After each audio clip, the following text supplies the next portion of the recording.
ఓం సాయిరామ్. బాబా భక్తులందరికీ నమస్కారం అండి.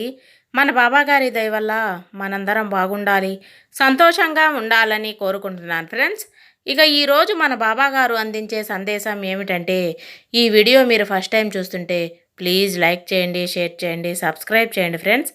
ఈరోజు మన బాబా గారి సందేశం ఏమిటంటే, ఈ సందేశంలో తన బిడ్డతో ఏమంటున్నారంటే, బిడ్డ, నీ మనసులో ఏదో అలజడి తల్లి, ఏదో ఆలోచిస్తూ ఉన్నావు. నీ మనసులో ఏమనుకుంటున్నావో చెబుతాను వినమ్మా. ఇది విన్నాక నీ మనసు ఆనందంతో పొంగిపోతుంది తల్లి అని బాబాగారు అంటున్నారండి. అసలు బాబాగారికి మన మనసులో ఉన్న విషయం ఎలా తెలిసింది అని ప్రతి ఒక్కరూ ఆలోచిస్తూ ఉండవచ్చు. ఆయన సర్వాంతర్యామి. ఆయన ప్రతి ఒక్కరిలో ఉంటారు. మీకంటే బాగా మీ గురించి బాబాగారికే తెలుసు. మీరు అనుకుంటున్నారు, ఏం చేస్తున్నారు, ఏం చేయబోతున్నారు కూడా బాబాగారికి తెలుసు. ఎందుకంటే మనమందరం కూడా ఆయన బిడ్డలమే. మనకు ఎప్పుడు ఏం కావాలో బాబాగారు ఎలా చూసుకుంటారో అదేవిధంగా మన మనసులో ఏం ఆలోచిస్తున్నామో కూడా ఆయన తెలుసుకుంటారు. అలాంటి విషయాలు తెలుసుకొని ముందుగా ఈ విధంగా జాగ్రత్త పడండి అని తన బిడ్డలందరికీ కూడా ముందుగానే ఒక సందేశాన్ని పంపుతారు. నా బిడ్డ ఏదో చెడు మార్గంలో పోవడానికి ఆలోచిస్తూ ఉన్నాడు, చెడు దారిలో పోతాడు అని బాబాగారికి అనిపించిందంటే ముందుగానే హెచ్చరిస్తాడు. బిడ్డ, అది నువ్వు గుర్తు చేసుకోవాలి. ఈ దారిలో పోయావంటే నువ్వు ఇబ్బంది పడతావు, ఆ తర్వాత నేను కూడా ఏమీ చేయలేనని ముందుగానే సందేశాన్ని పంపుతాడు. అది ఎవరైతే ముందుగా గ్రహించి బాబాగారు చెప్పినట్టు నడుచుకుంటారో, ఆ తండ్రి మార్గంలో నడుస్తారో వాళ్ళకెప్పుడు ఆ తండ్రి ఆశీస్సులు ఉంటాయని పొరపాటును కూడా ఆ మాటను పెడిచెవన పెట్టి పక్కదారి పట్టమా, మనల్ని ఆ భగవంతుడు కూడా కాపాడలేడు. తరువాత తప్పు తెలుసుకున్న తరువాత పశ్చాత్తాపపడి బాబాగారిని అడిగితే దానికి వేరే ఒక మార్గం ఉంటుంది. ఆ మార్గం కూడా చెప్తాడు. మరి అంత దూరం ఎందుకు వెళ్ళాలి? ముందే చెప్పినట్టు వింటే మన జీవితం బాగుపడుతుంది కదా. మన బాబాగారు ఏం చెప్పినా తన బిడ్డల మంచి కోసమే. అయితే ఈరోజు సందేశంలో బాబాగారు ఏమంటున్నారో తెలుసా? బిడ్డ, ఈరోజు నీ మనసులో మాట చెబుతాను వినమ్మా. ఇది విన్నాక నువ్వే నా దగ్గరకు వచ్చి ధన్యవాదాలు అని చెప్తావు అని బాబాగారు అంటున్నారండి. ఇక నీ మనసులో భయాన్ని వదిలిపెట్టు. నీ మనసులో భయానికి చోటు ఇవ్వకు బిడ్డ. నువ్వు ముందు నీలో ఉన్న ఆ భయాన్ని పోగొట్టుకుంటే గెలుపు నీదవుతుంది. గుర్తించమ్మా, ఏ గెలుపుకైనా ఆటంకం భయమే అవుతుంది తల్లి. ఆ భయాన్ని ఎప్పుడైతే నువ్వు పక్కన పెడతావో ఆ రోజు నువ్వు అనుకున్న ప్రతి పనిలో విజయం సాధిస్తావు. ఈ ప్రపంచంలో ఉన్న శక్తి అంతా నీ బాబా రూపంలో నీకు తోడుగా. నీకెందుకు తల్లి ఇంత భయం? ఎందుకు నువ్వు అనవసరంగా బాధపడుతూ ఉన్నావు? భయపడటంలో నీ బాబా బిడ్డలకు అస్సలు అర్థమే లేదు. నీ సమస్యలన్నింటినీ సరిచేసి నీకు ఆనందాన్నిచ్చే నీ సాయి నేను నీకు తోడు ఉండగా నీకెందుకు భయం? నువ్వు దేని గురించి ఆలోచించకు. ప్రతిరోజు కూడా ఎలా అయితే మారుతాయో అలానే నీ సమస్యలు కూడా తీరి సంతోషకరమైన రోజులు వస్తాయి. నమ్మకంతో ఉండమ్మా. గతంలో జరిగిన నీ సంతోషకరమైన రోజులు తలుచుకో. నీ మనసులో ఉన్న చెడు ఆలోచనలన్నీ బయటపడేసి నీకు కావలసిన ఆనందాన్ని అందుకో. పోయిన దాన్నే తలుచుకొని బాధపడకు తల్లి. ఎందుకంటే నువ్వు ఇంకా నీ జీవితంలో మంచి ఫలితాలను పొందబోతున్నావమ్మా. సంతోషాలన్నీ అందుకునే కాలం వచ్చేసింది బిడ్డ. కాబట్టి నీ కష్టాన్ని నాకు అప్పగించి నువ్వు ప్రశాంతంగా ఉండు బిడ్డ. భయం అనేది ఎంత భయంకరమైనదో తెలుసా? అది రెండక్షరాలే, కానీ ఆ భయం నీలో ఉంటే ఒక్క అడుగు కూడా బయటకు వేయలేవు. మరి గుర్తించు, ఎప్పటికైనా సరే ఆ భయాన్ని పక్కన పెట్టి నీ బాబా నీకు తోడున్నారు నమ్ము. నువ్వు అనుకున్న లక్ష్యాన్ని నువ్వు సాధించు.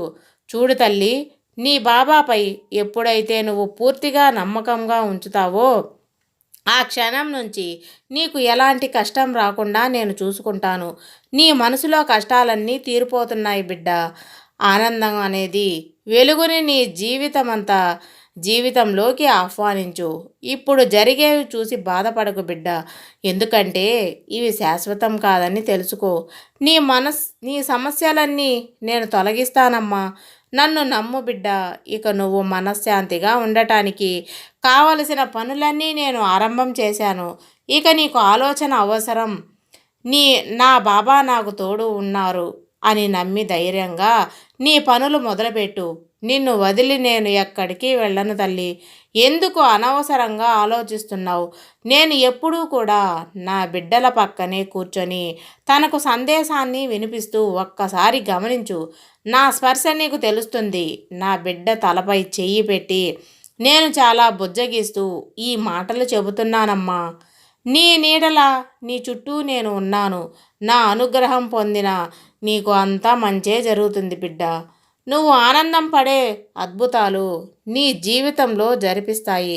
ఎక్కువగా ఆలోచించి బాధపడకు. అన్నీ నేను చూసుకుంటాను తల్లి. ఇప్పుడు ఏదైతే నీ మనసులో జరగాలని కోరుకుంటున్నావో అది జరిగేలా చేస్తాను. నీ మనసు ఆనందంగా ఉంచడం నా బాధ్యత. నీ మనసు నొప్పించే వారికి నేను బుద్ధి చెప్తానమ్మా. వాళ్ళ గురించి నువ్వు అస్సలు ఆలోచించకు. బాబా ఇలా చెబుతూనే ఉన్నారు. వాళ్ళు నన్ను బాధ పెడుతూనే ఉన్నారు. ఎప్పుడు సంతోషంగానే ఉన్నారు. మరి ఎప్పుడు బాబా వారికి బుద్ధి చెప్పేది అని అనుకుంటున్నావు కదా. నీ మనసులో ఏమనుకుంటున్నావో అని నాకు తెలుసు తల్లి. నేను వింటూనే ఉన్నాను. తప్పకుండా వారికి బుద్ధి చెప్తాను. కానీ దానికి ఒక సమయం అనేది రావాలి. వాళ్ళు నిన్ను ఏడిపించి ఎంతలా అయితే సంతోషపడుతున్నారో దానికి 100 రెట్లు బాధని వాళ్ళు అనుభవిస్తారు. ఆ రోజు అతి త్వరలోనే ఉంది. నువ్వు చూస్తావు. ఆ రోజు నీకే అర్థమవుతుంది పక్క వారిని బాధ పెడితే వాళ్ళ పరిస్థితి ఏమవుతుంది అని. అందుకే తల్లి, నువ్వు మాత్రం ఎవరిని బాధ పెట్టవద్దు. నీ పనేదో నువ్వు చేసుకుంటూ వెళ్తూ ఉండు. అలాగే ఎవరి వల్ల నువ్వు బాధపడవద్దు. ఎవరు నిన్ను ప్రభావితం చేయకూడదు. నీ జీవితం నీది బిడ్డ. అది నువ్వు అనుకున్నట్టే నడవాలి. కానీ ఎవరు అనుకున్నట్టు కాదు. వాళ్ళు వారి మాటల్లో నిన్ను భయపెట్టే వారికి కావలసిన పనులన్నీ చేయించుకుంటున్నారమ్మా. ఒక రాక్షస ఆనందాన్ని వారు పొందుతూ ఉన్నారు. అది వారికి దక్కనివ్వకు. నీ పని నువ్వు చేసుకో. అందులో తప్పకుండా విజయం వస్తుంది. నువ్వు నమ్మితే చాలమ్మా. అది మంచి పని అయితే చాలు. ఎవరికీ సమాధానం చెప్పాల్సిన పని లేదు. ధైర్యంగా ఆ పని చేసి అవును తల్లి, ఎప్పుడు ఈ తండ్రి నీకు తోడుగా ఉంటాడని గ్రహించు. చెప్పాను కదా, నిన్ను ఎవరైతే హేళన చేశారో, ఎవరైతే అవమానించారో వారందరూ తగిన శిక్షలకు అనుభవిస్తారు. అవి మామూలు శిక్షలు కాదు బిడ్డ. ఎందుకు ఇంకా బతికే ఉన్నాము అనేది వాళ్ళు అనుకుంటారు. అటువంటి శిక్షలు వారు అనుభవించబోతున్నారు. ఎందుకంటే వారు చేసిన తప్పులు మామూలువి కాదు. ఒకరిని అనవసరంగా ఒక మాట అని బాధ పెడితే ఆ కర్మ తప్పకుండా వారు అనుభవిస్తారు కూడా. నువ్వు నాపై పెట్టిన నమ్మకాన్ని నీకు మాత్రం అంతా మంచే చేస్తానమ్మా. నువ్వు నా బిడ్డవి తల్లి. నీ ప్రతి బాధ్యత నా బాధ్యతగా తీసుకుంటున్నాను. నువ్వు చేసే పనిలో ప్రతిరోజు నీకు నేను తోడుగా ఉంటున్నాను. నువ్వు ఎదురు చూసే విషయాలు తానుగా అన్నీ జరిగిపోయేలా నేను చేసుకుంటున్నాను. నువ్వు ధైర్యంగా ఉండు. నేను ఉన్నాను కదా అని బాబాగారు అంటున్నారండి. ఈరోజు మన బాబాగారు బిడ్డలతో చెప్తున్నారండి. ఎవరైతే నన్ను హేళన చేశారో అంటే మన పని మనం చేసుకుంటూ ఎవరికీ కూడా హాని చేయకుండా ఉన్నప్పుడు మనల్ని బాధ పెడితే ఆ కర్మ వారికి ఊరికే వదలదు. వాళ్ళు ఎంతలా బాధపడుతున్నారంటే మీరు ఇప్పుడు ఎంత బాధను అనుభవిస్తున్నారో దానికి 100 రెట్లు బాధ వాళ్ళు అనుభవించాల్సి ఉంటుంది. అది తప్పదండి. అదే ఈరోజు మన బాబాగారు చెప్తున్నారు. వాళ్ళు ఎప్పుడూ సంతోషంగా ఉన్నారని, వాళ్ళు మిమ్మల్ని బాధ పెట్టిన వారు సంతోషంగా ఉంటున్నారని, ఎప్పుడూ కూడా వాళ్ళు బాధపడటం లేదని మీరు ఆలోచించవద్దు. ఆ రోజు అతి త్వరలోనే ఉంది. అది మామూలు బాధ కాదు.